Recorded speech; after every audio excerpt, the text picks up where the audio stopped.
Justified Posteriors podcast, the podcast that updates its priors about the economics of AI and technology. I'm Seth Benzel, an interviewer who will never stick to a standard script, coming to you from Chapman University in sunny Southern California. And I'm Andre Fratkin, counting down the days until I could use an AI to pre-interview my podcast guests to see if they deserve to be on the show. Coming to you from San Francisco, California. I don't know. I think our filtering criteria is pretty good. I know. Right. That's one job we never want to automate is who's a friend, who becomes a friend of the podcast. That's the unautomatable job. But it would be nice to pre-interview our guests so that we can prepare better for the actual show. I was thinking about this because, there's two possibilities, right? You do the pre-interview and you get an unsurprising answer in this sort of pre-interview.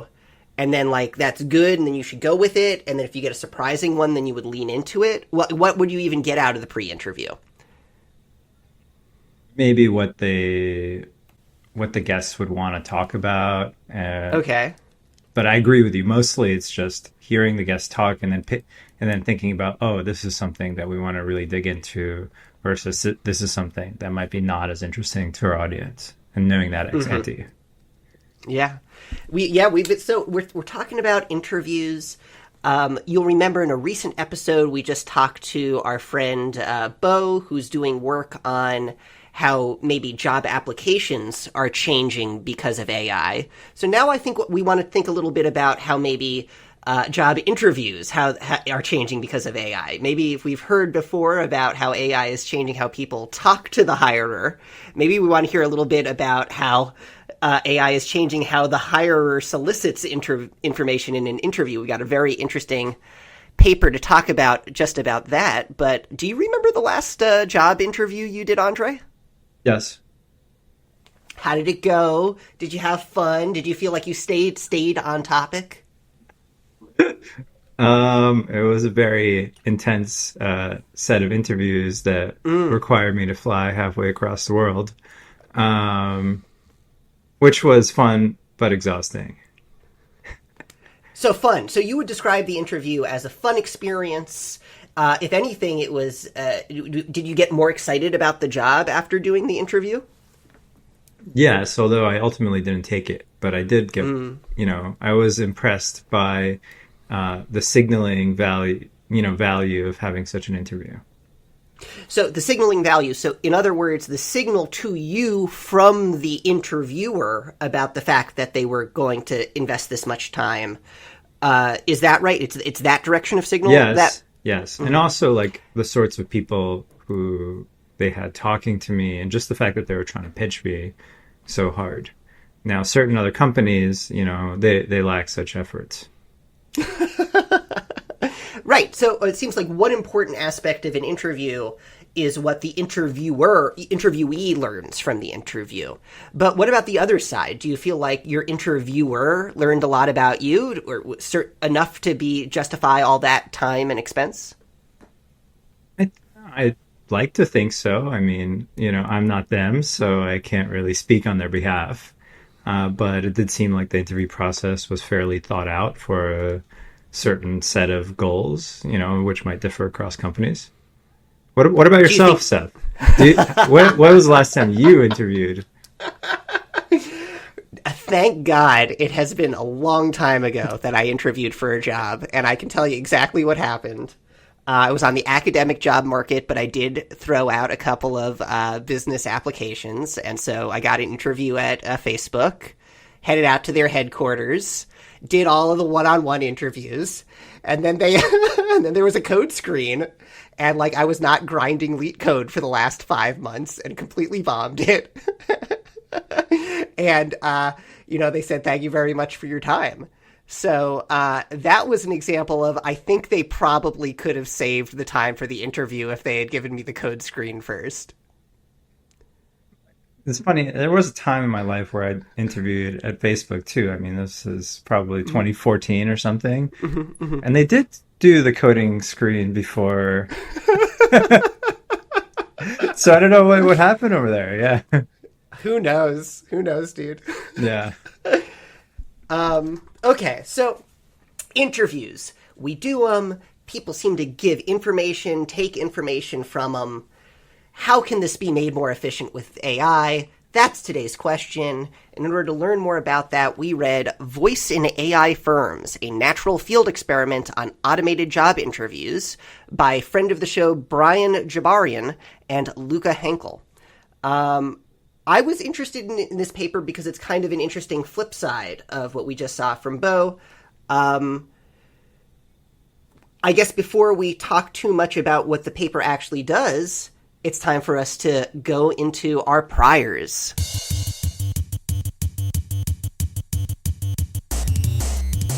Okay, so Andre, when we're thinking about AI being used in interviews, what sort of thoughts do you have about that going in? What sort of priors should we be exchanging? Yeah, I mean, I think just when I first saw this paper, I was kind of surprised that we were there already, honestly. I think interviewing via voice is a pretty delicate thing, and the fact that AI is potentially able to do it already was just hadn't been thinking. I didn't think we were there yet, and I think just the very existence of this paper was a bit of a surprise when I first saw it.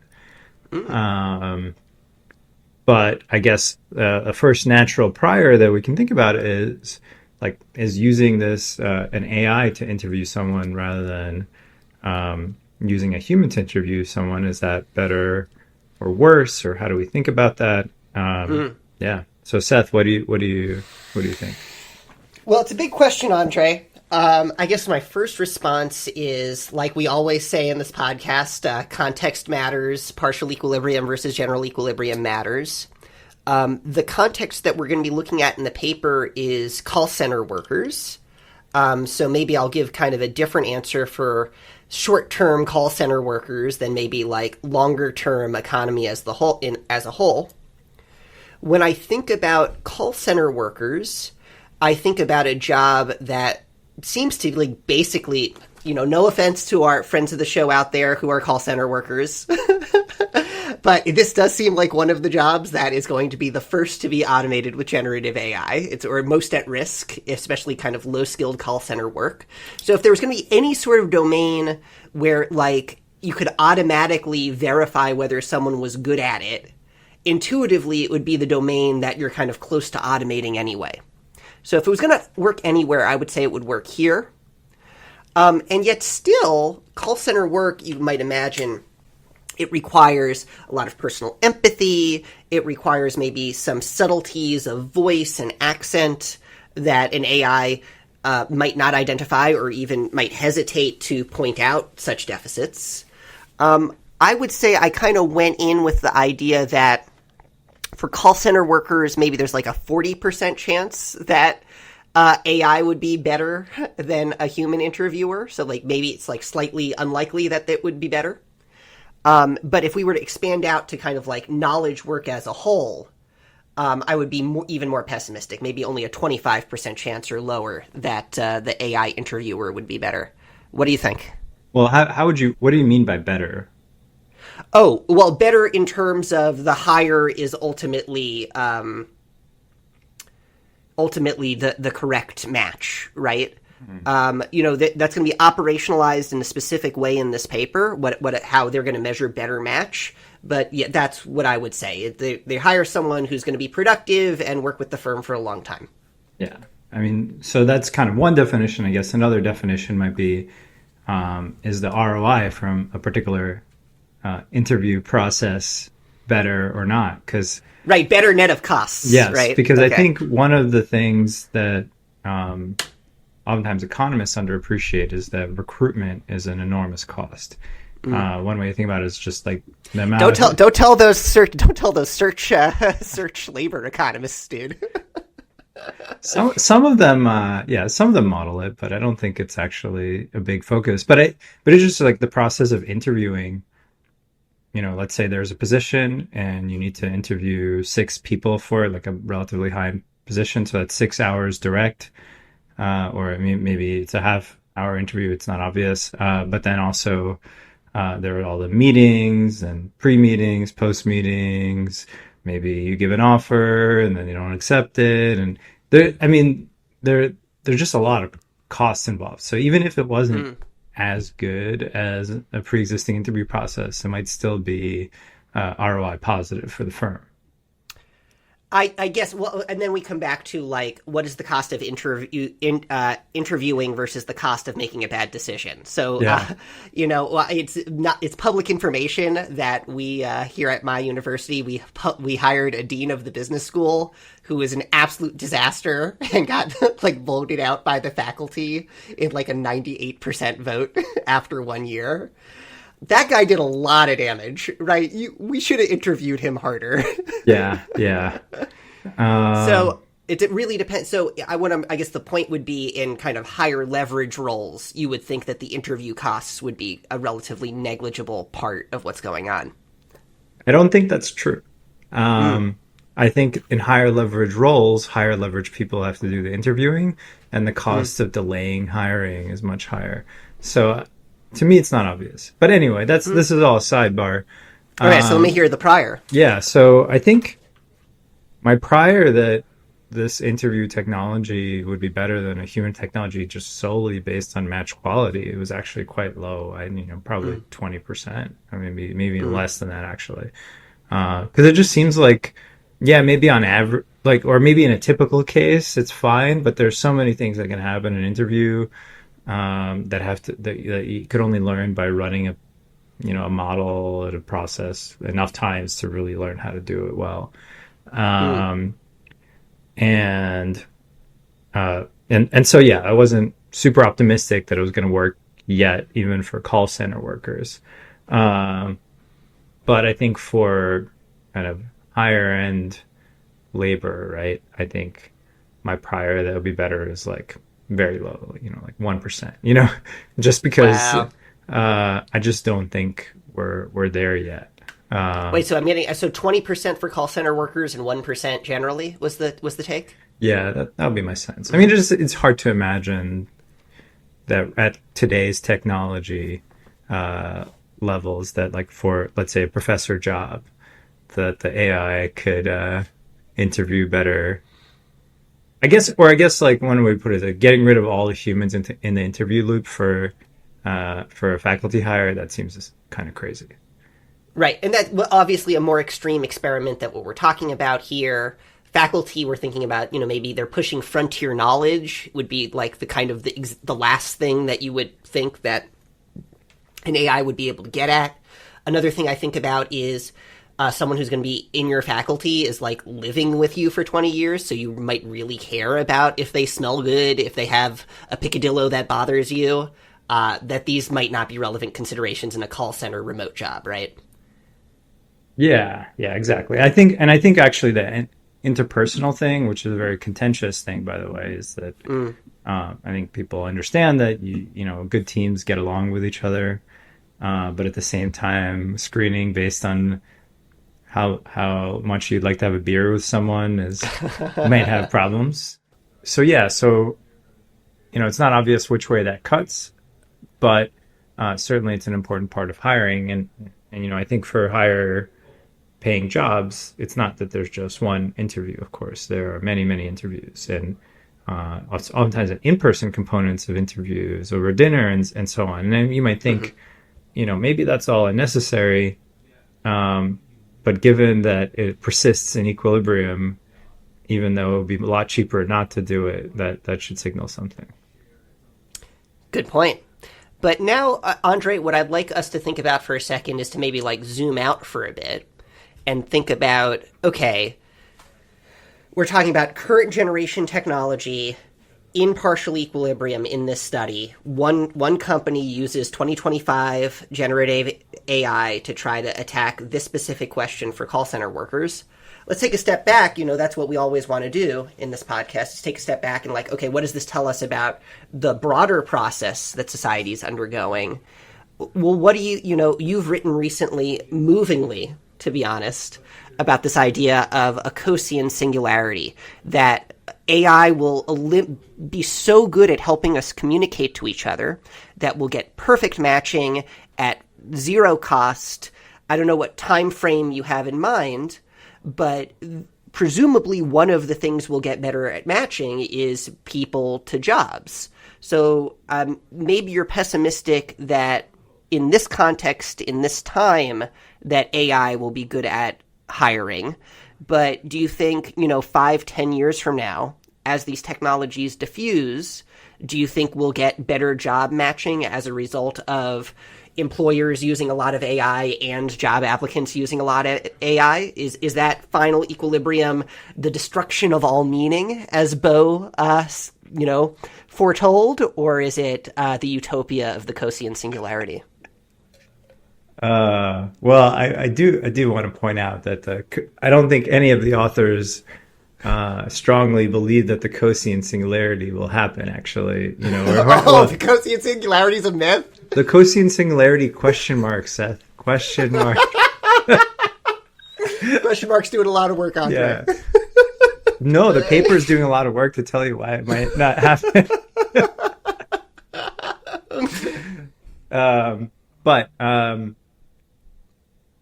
I think time horizon certainly matters here, right? Okay, but let's say 5 to 10 to just so like not that long of a time horizon. It's very non-obvious to me, just because there are all sorts of institutions that are going to be involved, very messy institutions. Like one of the things that we've already talked a lot about in the show is the problem of too many applications lacking signaling value. At the same time, you can imagine on the interview side, if you interview, how does this all affect the number of interviews you're going to do? Mm-hmm. And then how is it, and are we in a situation... There'll be more and more applications. The cost of applications goes down, yeah. Now maybe the cost of interviewing goes down, but it doesn't for the applicant if they have to be the one, if the applicant's agent is doing the interviewing, maybe it's a different story.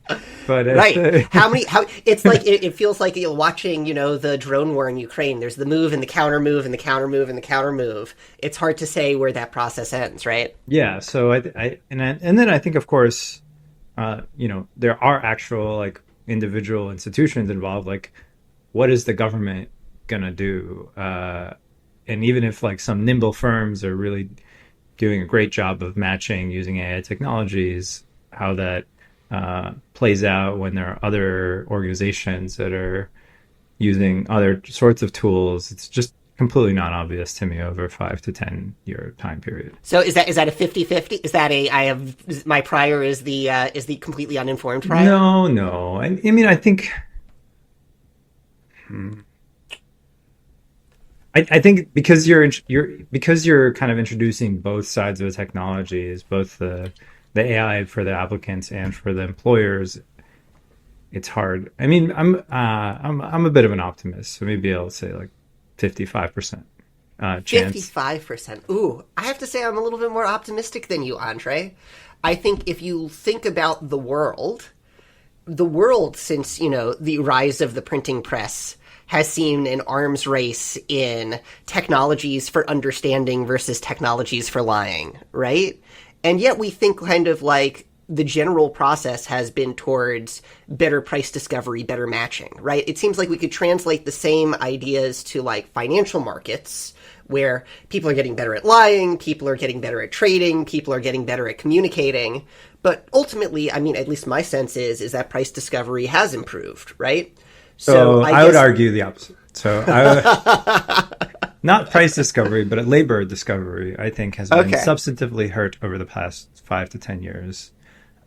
Because our educational institutions have abdicated their role in actually credentialing, and because it's been trivial to start applying to jobs. So, yeah, I mean, look, that's a little too pessimistic, but I'm just saying that over a 5 to 10 year period, I have to be a lot more cautious. I think if we were to be able to reoptimize our institutions, I mean, now the problem with going 30 years is how much human labor Right. do we even have? But to me, just lots of things could be going on. Um, yeah. Okay, all right. So we've got our priors locked in. Now it's time to turn to the evidence.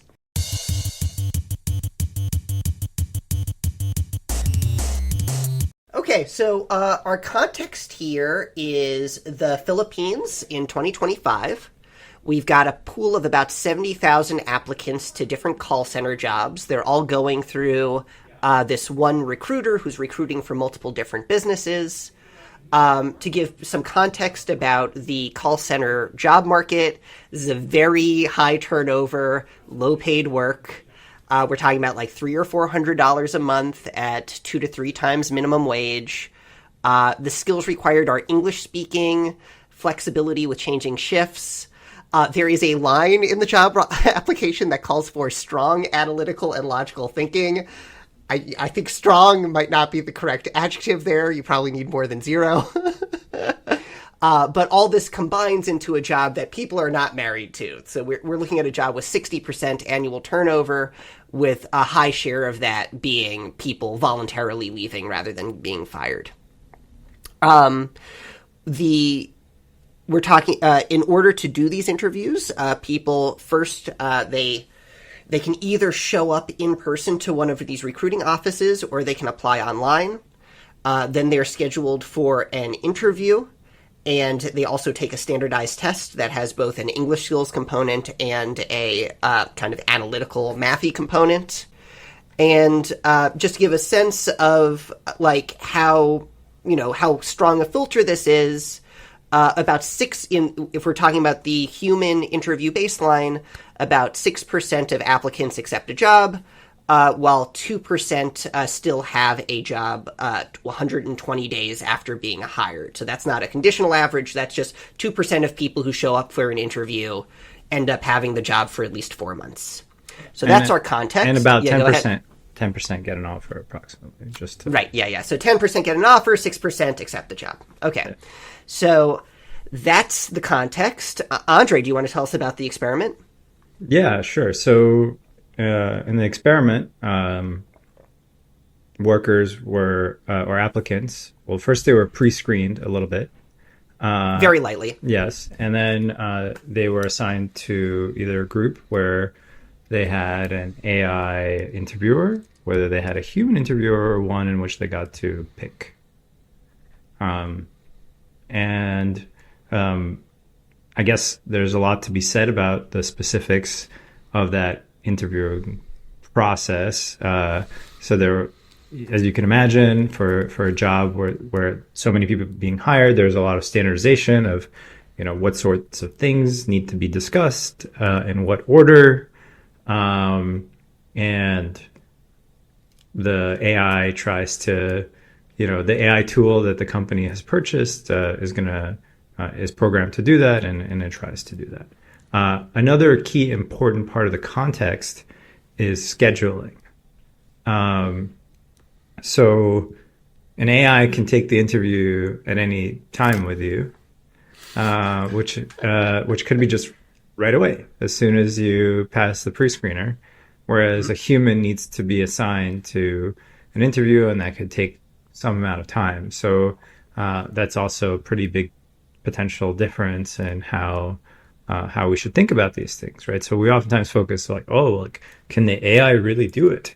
But actually, AI has this other advantage where it, maybe it does it, maybe it doesn't, but actually it could just do it right away.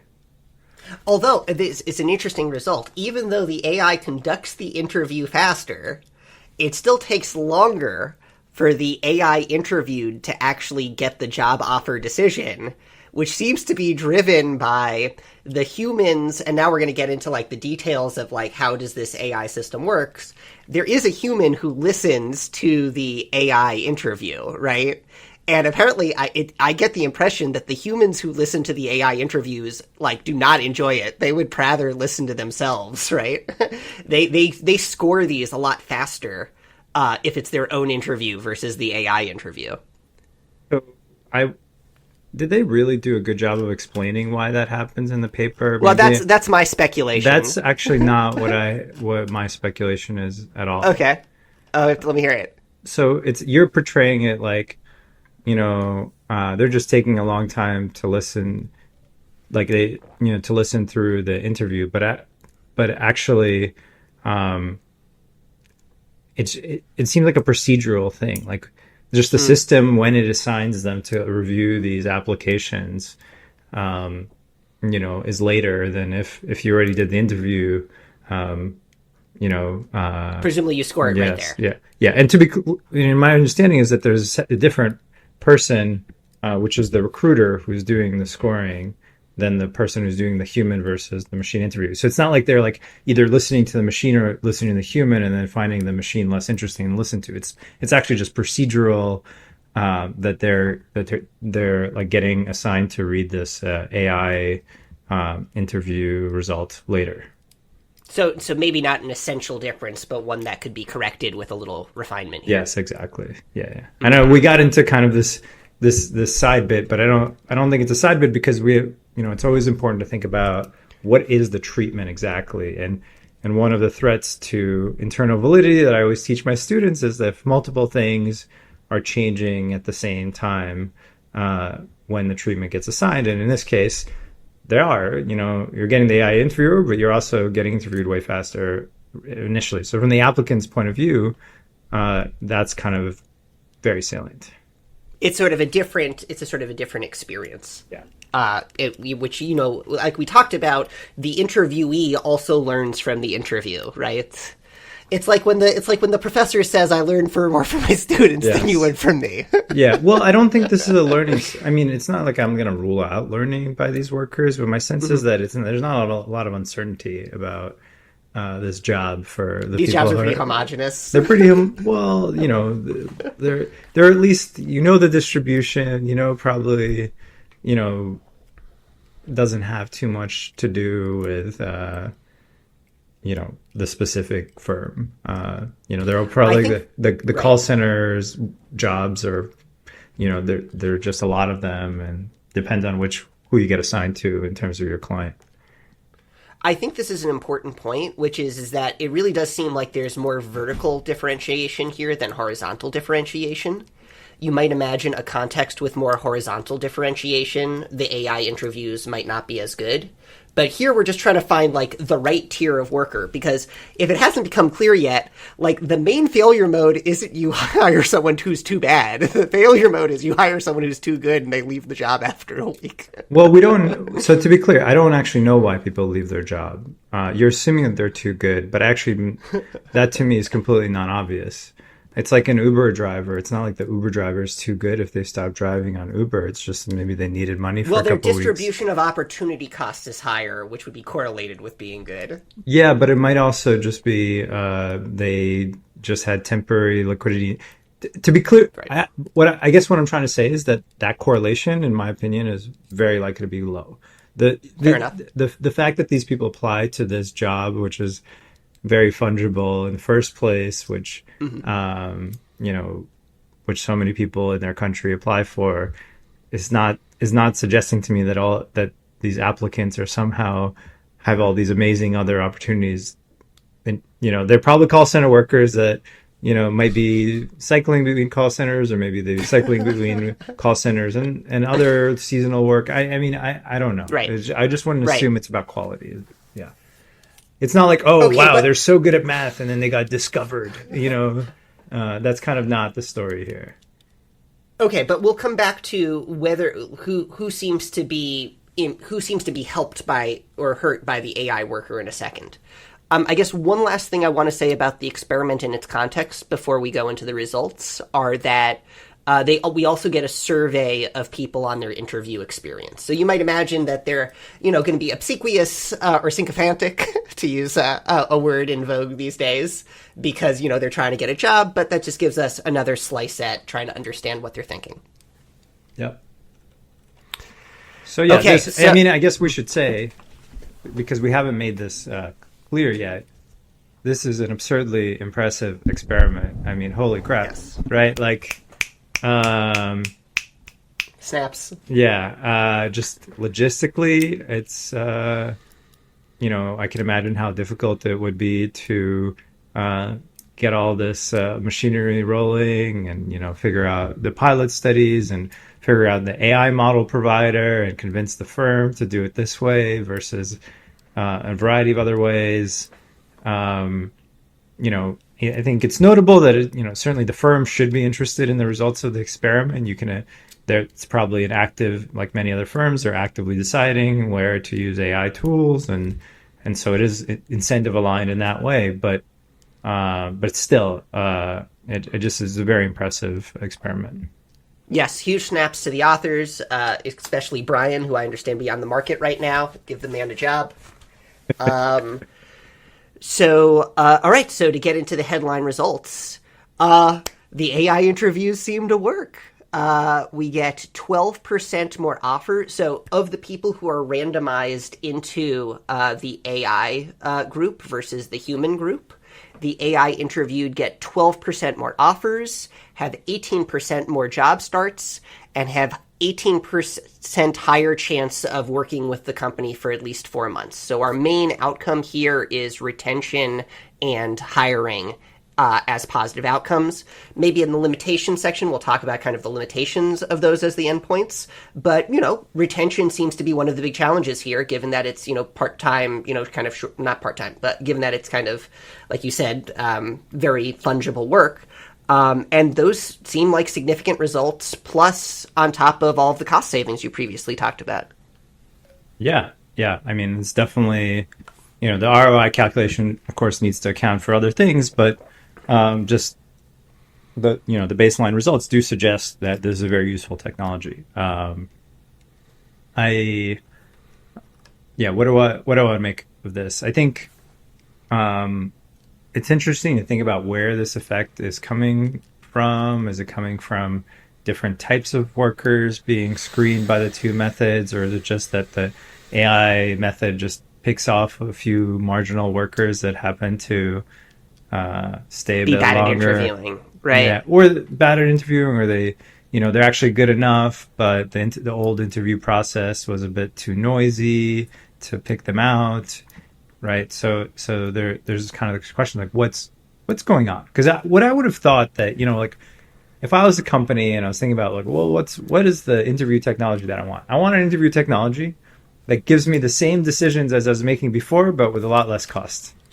Mm-hmm. The fact that this technology instead kind of increases the hire rates. First of all, in a lot of for a lot of jobs, there's like one slot, so this couldn't be a result that was replicable, right? Like there's a sense in which, like if you're hiring a professor and you have one slot, it's not like you're going to increase.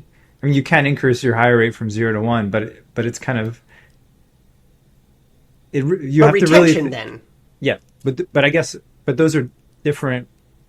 But you have to think about why you're getting the retention effect, right?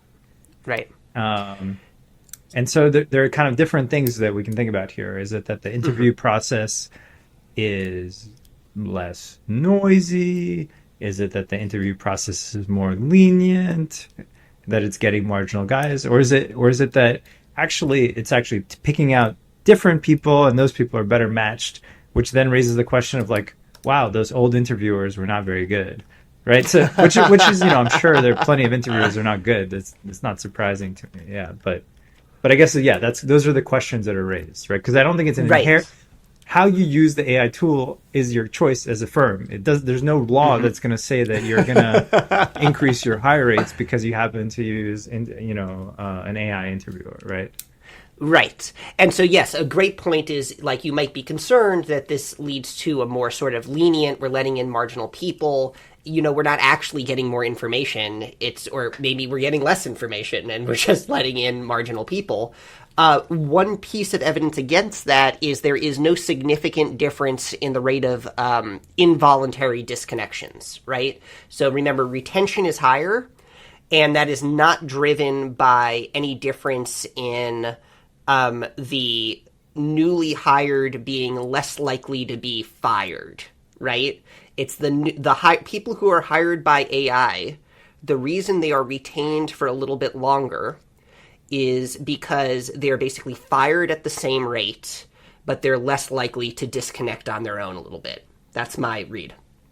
So how do you interpret that? I guess it still isn't telling me that whether we're picking. I mean, for what it's worth, my reading of the evidence from this paper is that there's just a lot of overlap in who gets hired, and then there's just a few marginal guys, and then like your power to detect differences and fire rates between the two are very low. But I don't think I'd assume that the firm doesn't care that, like there's so many workers filing through, that involuntary separations are, just part of the game. But I wouldn't, it seems like the power for that difference seems very low. Fair enough. And further, and we can talk about this in limitations too, retention rate just gives you a sense of like what percentage of people are above or below some sort of line of so disastrous you get fired. You might imagine that an AI interviewer has a lower chance of detecting the truly disastrous person who's going to just like start like slamming racial epithets at everyone who calls up, right? You might imagine that there's kind of a long tail of badness that's not being picked up by AI. And then this measure of outcome wouldn't pick up that the long tail of badness is getting worse. Yeah. I mean, and to be clear, I don't want to like highlight that. I'm just making the point that there's no generic thing. Like I like to think about like the prediction machines framework here maybe from friend of the show Avi Goldfarb. And Ajay Joshua Gans, yes. Thank you. So,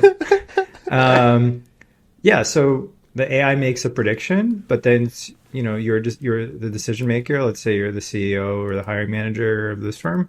You get to choose how you use that information, right? So you but can it's not use making the AI isn't. Wait. The AI isn't making a prediction here. The AI is soliciting different information in the interview. Sure, but it's giving you a signal. And you can choose what to do with you can choose what to do with that signal however you like, right? So that's kind of the point I'm making. There's no in this case the AI was good enough at interviewing people that you could got a pretty good signal, and the system used it in the following way that seemed to have been positive. But I guess what I'm saying is like there are human recruiters that are taking the signal from the AI interview and choosing what to do with it, and they chose to hire more people as a result. That's not a quality of the AI. That's a quality of the humans making decisions off of information. I mean, I don't know what to say to that, Andre. Like, it's like saying, the factory didn't make 10 tons of steel. It was the business factory socio-technological system that made 10 tons of steel. No, I guess the point I'm making is that you could have imagined, like, here's a simple story. Let's say the interviewers don't know how to interpret the AI interviews, and they do know how to interpret the human interviews. Then they could make very different decisions off of very similar transcripts off of the two. Correct. Right? I guess that's what I'm trying to say. Like, I'm not saying... And I think that's right. But I'm also pointing out that we usually don't talk about technologies that way. Every technology is embedded in an organization. So, yes, but yes, every other technology also. No, because when people do AI evaluations, they're always saying that AI does this, AI does that. And then in this like GDP Val. Yes. AI is going to fully automate end-to-end this task. And I guess what I'm saying here is that, well, like... This is no way is an auto, it's automating the decision. It's not automating decision. I guess the other thing is there are AIs that automate decisions in hiring, right? There's certainly AIs that screen resumes, for example. So I don't think it's a crazy thing to talk about here. I don't think you're being crazy either. And of course, the context matters. But then even in GDP Val, I could say the same thing, right? It's going to get evaluated by a human expert. The human expert either is good or bad at understanding the way that the AI talks about the thing. I mean, it seems like anytime a human touches it, okay, yeah, it's in a human context. I guess, sorry, but like you keep on thinking that this is a criticism. It's not a criticism that I'm like. You don't need to defend it. It's just like I'm just saying that. I'm not saying it's a criticism. I'm saying it's a universal. I'm saying it's a just truism. Like the company chooses what to do with this. It's True. interesting that the way that it was used happened to play out this way. But for example, the company might not have wanted to hire them, right? Like there's this. Like what is the hiring cap for the company? Do they want to hire infinite workers? Do they want to hire 50 workers? How does that allocate between? Do they care more about average quality or average retention? I totally agree. Totally agree. Okay, so I don't think we're disagreeing. Yes. All right, but let me try to help you a little bit, Andre, with thinking about what's happening different in these interviews, because maybe we can't exactly say how are the people who get hired different under the two regimes, but we can say something about how the two different interviews go. And so the authors do this really fascinating linguistic analysis of what actually happens in the interviews, because they've got the full text of all of these interviews. Actually, can you show please. Figure 2 first? Actually, ooh, let's talk about Figure 2 for a second. All right, I'm putting Figure 2 on the board. So I think I found this very helpful to address some of the questions that I was raising. In particular, what we see here is on the top line, the human topic coverage, and on the bottom line, the AI topic coverage. And the AI does seem to cover more topics most of the time than the human. In the second column, we see that the AI tends to follow the preordained order of the interview that was, the interview designers designed. And they, in the third column, we see that the AI follows the guideline questions much more closely. So it's standardizing the interview process. So my sense is that this should reduce the noise in the hiring decisions quite a bit. At least in a very naive model of hiring. Now you can come up with stories in a naive model where the generic approach is the correct approach, right? Yes. You need to cater to different people, how you interview, because you're really trying to extract the particular signal, then maybe this won't work. But then we go back to the fact that these are call center workers, and maybe there's more of it's a more standard situation. Agreed. Okay, but I, even though this is an interesting figure, the figure that really struck me is the next one, where we look at, okay, what are the things in interviews, that are predictive or not predictive of the interview leading to a hire, and then how often do those appear in the AI versus the human interviews? And so what are the bad things that happen in human interviews that don't happen in the AI interviews? Well, first, I love this one, back channel queue frequency. Now, I'm not 100% clear on what this means, but the implication is it's people trying to give a kickback to the interviewer, or saying, "Hey, I know your cousin give me an interview." Did you get a sense of exactly what this is? Yeah, I don't quite know how to interpret it. Well, that is kind of interesting and funny and kind of short reflective. Cues indicating attention or agreement. So I don't think that's exactly what you're talking about. Short cues agree. So they're just saying yes, hum, yes. That's less exciting than what I thought that meant. Okay, well, how about this one? We talked, and I think this is really illustrative here of how you might not be able to extend this result out of context. What is bad for an interviewer? Asking a lot of questions about the job, right? Like we said, Andre, in the kind of jobs you apply for, they're trying to get you, right? The interview is just as much about what you learn about them. That is not the kind of job we're talking about here. Anytime you're spending saying, so you're telling me this call center worker doesn't have any benefits, you're signaling to them that, you're going to be a little bit little bit light-footed, or wouldn't you say that, Andre? Yeah, think, I mean, it's a standard job, not no, I presume that most people applying for it know how it works. will I be required to talk to people on the phone in this job? That's a bad signal if you say that. On the other hand, what happens more in the AI interviews? Well, the one thing that we get significantly more of are exchanges. So, like you showed us before, you get through more of the standard questionnaire in the AI interview, which makes sense if the AI is good at sticking to the script, which, as I clarified in my intro joke, I think I would be bad at. So that tells us a little bit about what's happening different in these interviews. Are you ready to talk about the limitations? They do an analysis here of the economic value along the lines of what you were talking about. I don't think we need to talk through that. It's pretty speculative. Yeah. But it would, like, as you might imagine, it plausibly saves a lot of money. Yes, yeah. Do you want to talk about limitations for a bit?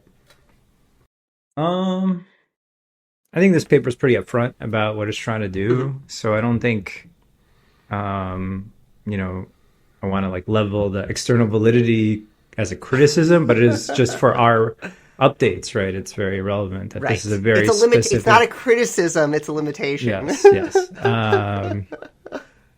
Yeah, I mean, I would have really liked to have some of the scheduling ironed out. It seems like a pretty major confounder to me. Maybe they could do some work matching similar, if there was some way to see similar scheduling going on. There might be a nervousness aspect, like an interesting thing is just there might be, you might be less afraid of making a mistake with and we see that in the AI. Poll. We see that in the survey. Yeah. I guess what I would love to see in a version of this study is kind of more outcomes than just retention rate, because I guess the concern, why wouldn't you just endorse this now, given that it seems to be good on all of the measurables and it saves money? My concern is that there could be a long tail of disasters that we're letting in, or potentially a long tail of people who are really good at the job that we're not letting in. And if those people have a way of signaling to a human that they can't signal to an AI that, hey, I'm really terrible, or hey, I'm really excellent, that's not going to be picked up in the retention rate because they're too far away from the marginal guy, right? Yeah. I mean, I guess one way to do this is just to train a machine learning model to optimally, what is it? Optimal policy learning is the technical, approach that one would talk about here, but you can literally feed all the transcripts into a big model and you say, what is the optimal allocation?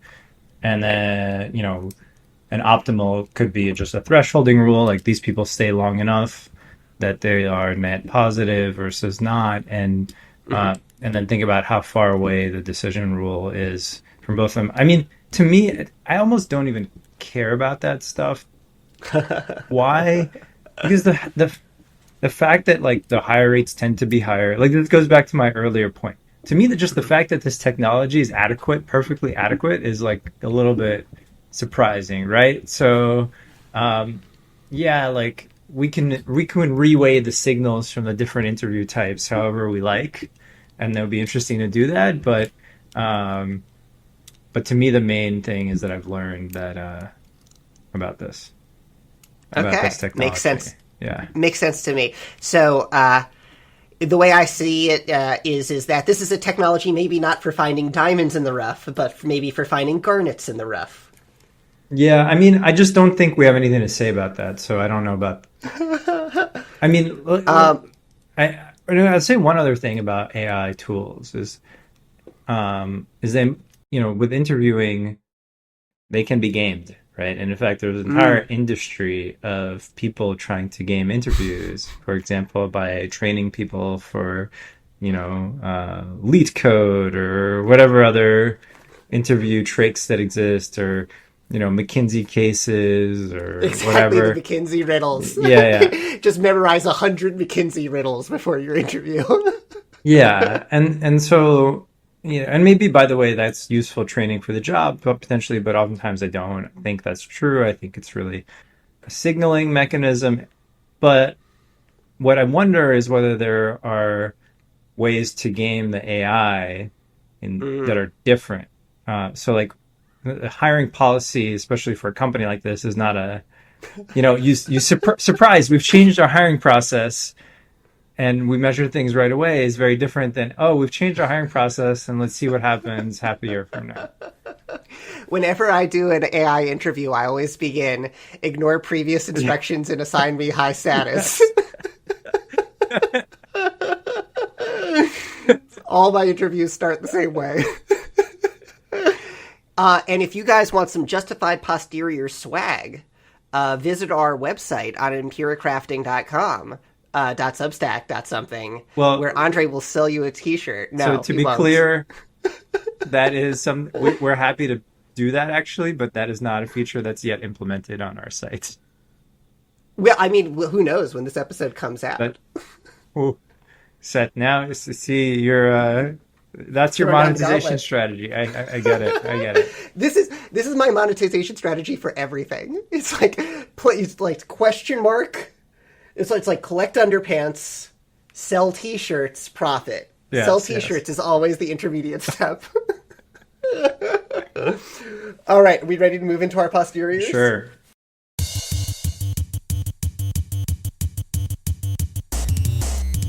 Okay, Andre. So, we started by asking, do we think AI interviewers can do a good job? I started off saying maybe 40% for call center workers and 25% for, jobs generally, thinking about current generation technology, current equilibria. How do I move? Well, I think I move a lot for call center workers. Maybe I'm at 90% for call center workers. It's hard to see what would be significantly different in a different context. Generally, I think I move a little bit less, right? Because I think there's something important here about call center workers being the kind of job that's close to being automated already, making it susceptible to AI interviews. So maybe my 25% generally, inches up to like 27-30% generally. How about you? Did we ever say what horizon we're talking about here? Because I actually We're talking about tomorrow. We're talking about tomorrow. Yeah. So I think cool. So I think for call center workers, I've updated. I think that they can be ROI positive as a technology, probably 75% if correctly implemented, and almost certainly 100%. Half a year from now, very high at a year from now. For general interviews, I was at 1% for today/tomorrow. Maybe I'm at 5% now. I just don't think it's ready for general interviews yet. I think this is one of those cases where we need to reorganize all of hiring to take advantage of this technology, and just that reorganization, until it happens, it's not going to be. You're not going to see too much of this. I guess one thing I would want to see here as an intermediate case is like, what about the intermediate case where you just mail me a list of questions and I have to voice record my answers to those questions, right? If a lot of this is just, the AI keeps you on subject.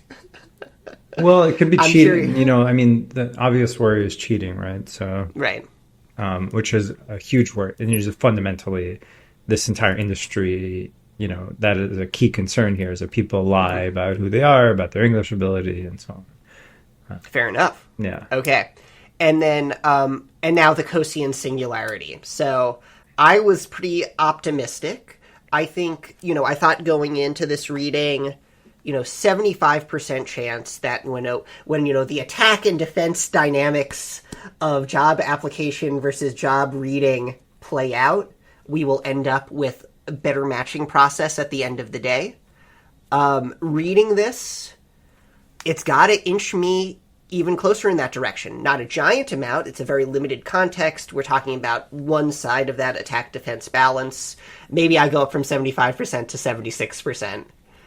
So, Seth, I'm really confused why you updated here because, Oh, to me, because this is a prediction about like a 5 to 10 year horizon, Right. I have very little uncertainty about whether this technology works at a 5 to 10 year horizon. I think I never had Works for sure. I never had a lot of uncertainty about this. So I don't think it really answers the question. But Andre, of what about the socio-technical system? You might have been pessimistic about that.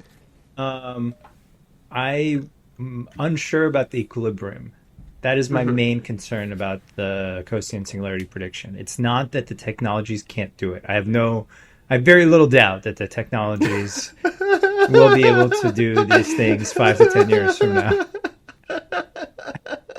This is the neural link will be plugged right into your brain. And I it'll do just have know doubts. whether you're good at the I job. do have doubts about the Neuralink working fully within 5 to 10 years. But I have no doubt about an interviewer being able to do an interview, an AI interviewer For a call center job. For a call center job. I have zero doubt about that. And even for a lot of jobs, I have very little doubt. Well, then what's about the that. concern? So the flip side is that, but I'll have an AI agent that will lie about how good I am. You're going to have a flood of applications. People are going to have limited time to do these interviews. They're still very time consuming. We're going to need solutions that are credible signals of interest. We're going to need solutions that are better tests of what people know. I just don't. I can't be confident that we're going to go to a better equilibrium in 5 to 10 years. And I don't think this changes my beliefs very much about that. But it is important evidence. We're just taking into account that even today we have technology to interview some important job types. Right. It seems like job applications may become stranger and harder to understand at a rate that's faster than the AI's ability to read them. What's the paraphrase? Maybe I'll paraphrase the quote is job applications aren't just stranger than you understand, they're stranger than you can understand. But I don't think it's just about job applications. I guess what I'm saying is that it's also, even if you do have this technology, the lower costs of interviewing for the employers doesn't mean that they have lower costs of interviewing for the employees, right? Like, right? It's just right. It's an attack defense equilibrium, and the question is like, what wins? Does the bullshit win or does the truth serum win? See, the things I don't actually think that, Seth. I really don't. That's not that. No. That's part of it. But I think a part of it is just we'll be allowed. We're just time. Like there are costs involved, right? So processes change, the costs of application change, the cost of interviewing change, how that all plays out, how many interviews are you required to do, how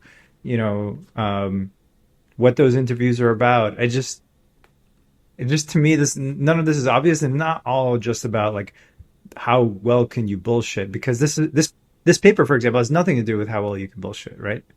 This is not a paper about that at all. It's a paper about a cost saving technology for interviewing.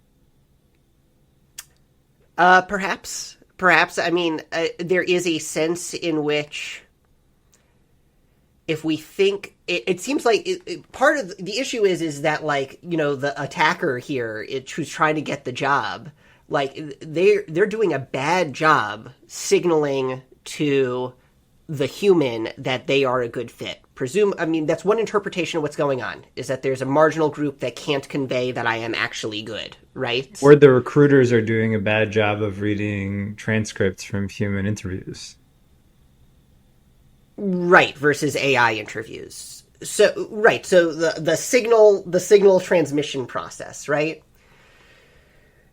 Like we talked about with Bo, the bullshit is about the relative ability of the person who shouldn't get the job. I guess, that's what I'm talking about. Right. This paper is all about the people who should get the job. So there's actually this is not a bullshit story at all. It's really the opposite of the bullshit story. Well, they could have had the result that they had worse. It could have, but I guess my point is you keep going back to this story when this is not what this paper is about. This paper is in fact about people are being good, and unfortunately the interview process screens some of them out unnecessarily, versus everyone's trying to bullshit everyone and the AI saves us from bullshitting. That is actually not the story in this paper. So I don't know why you would think that that's what we've learned here.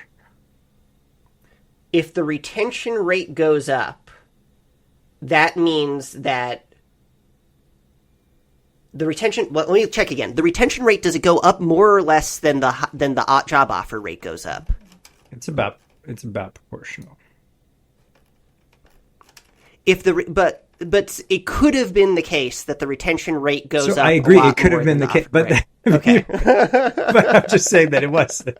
Okay, fair enough. All right. On that note, folks, we love you. Keep listening to the show. Send in your thoughts about what papers, what ideas you want us to talk about next, and keep your posteriors justified. Like, comment, and subscribe.